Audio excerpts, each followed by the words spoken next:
Thank you, Chairman Rogers. Director Patel, thank you for being here today. I'd like to also extend my thanks to your staff and the hardworking men and women of the FBI and for restoring America's trust in the FBI.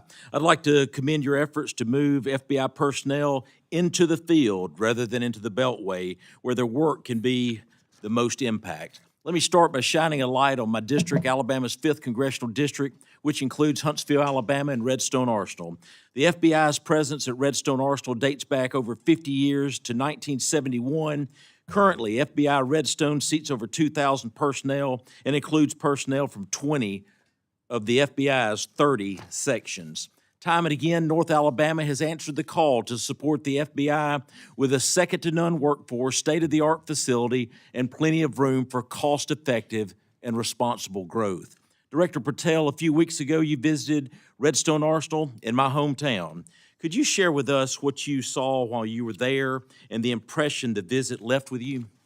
What I saw while I was there was the best example of what I've seen when appropriators work with the Bureau to defend the nation. And I wish everybody would go down to Huntsville, Alabama. It is our premier experienced law enforcement capability center and training facility that the interagency only wishes they had. What we have down there in cyber, in long-range missile defense capabilities, nested there with NASA and the Department of Defense, and further programs, including our Terrorism Explosive Device Center, which the world relies on to stop bombs from going off, and so much more is down in Huntsville, Alabama.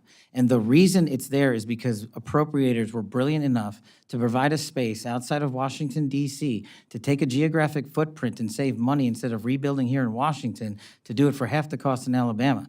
And that's why we're moving 500 FBI employees this year to Huntsville, because the technical expertise they possess, and we do not want to remove from the FBI, is nested in Huntsville and not Washington, D.C. And in order to train the future men and women of the FBI, the DHS, the DOD, and every other intelligence agency we have, they're already asking us, when do we get to go to Redstone? So I encourage everyone to go down there. Director Patel, I applaud your commitment to making America safe again and returning the FBI to its core mission. We must continue to get our dedicated FBI agents back into the field and out of the Beltway to protect America. This is there's no better place to achieve this than Redstone Arsenal in Huntsville, Alabama. Huntsville provides the most cost-effective location, distinct partnership opportunities, a high quality of life for personnel, and a remarkable talent pool. Director Patel, could you expand on the plans for moving personnel and programs to Huntsville, as it's often called FBI HQ2? What are the timelines for executing this, and do you have the necessary resources to execute this move? Taking those in reverse order, the short answer is no. So we've got the North Campus and the South Campus down there. North Campus largely constructed and filled. The South Campus has been, the land has been leveled and the plots have been mapped out. And in order to fill it, and in order to build buildings 3 and 4 and 5, as we call them, and the new training facilities that we and the appropriators have already looked into and approved, we're going to need another $160 million to accomplish that.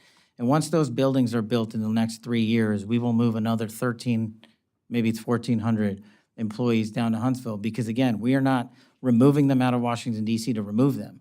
We need a place that allows their skill set to be met, and it's not in Washington, D.C., and tragically, it's not in Quantico either.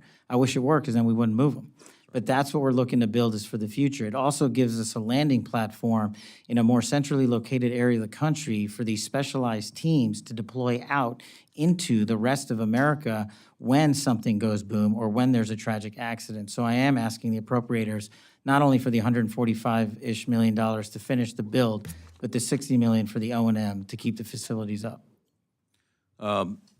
With the great work occurring in Huntsville, I want to highlight the interagency collaboration between the FBI, ATF, DHS to address bombing incidents and the use of explosives. The FBI's Hazardous Device School, Terrorist Explosive Device Analytics Center, or TDAC, are located at Redstone. The ATF's National Center for Explosive Training and Research and the U.S. Bomb Data Center are also located in Huntsville. Likewise, DHS routinely collaborates with these partners, specifically their Office for Bombing Prevention. Director Patel, could you talk a little bit about the interagency efforts to address bombing incidents and the use of explosives? Yes, I'll try to be brief. Just like with drone technology, our adversaries, when it comes to explosive devices, their technical capabilities have exponentially increased. And in order to keep up and stay ahead and not behind of the boom, what we have to do is train. And this is another point of training for Redstone Arsenal. Everyone that's qualified as a bomb technician in the FBI and the rest of the country gets that training at Huntsville, Alabama. And that's the reason we need these schools to exist. So to stay ahead of the fight and these explosive devices that are being engineered in people's basements and places across the world and they're being shipped here, we need to know how to shut those off before they explode. And that's what Redstone does. Thank you, sir. Mr. Chairman, I yield back.